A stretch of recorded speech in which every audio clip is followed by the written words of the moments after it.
Stuart Bailey. I've worked for the Atomic Energy Authority. I've worked for the AEE for 10 years, 3 of which I spent at AEE Winfrith near Dorset. I'm joined by my colleagues Dr. Middleton and Dr. Dolby, both of which are my juniors. At about 2:30 this afternoon, that's July 4th, the power station at Fort Brandon suffered a widespread system failure. Of 4 reactors online, only 1 is currently operating. The plant is currently running on backup power, with staff attempting to remedy the problem.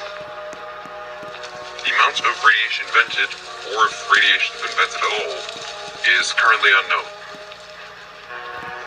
Teams from the Atomic Energy Authority have been dispatched to Lower Brandon to take radiation readings.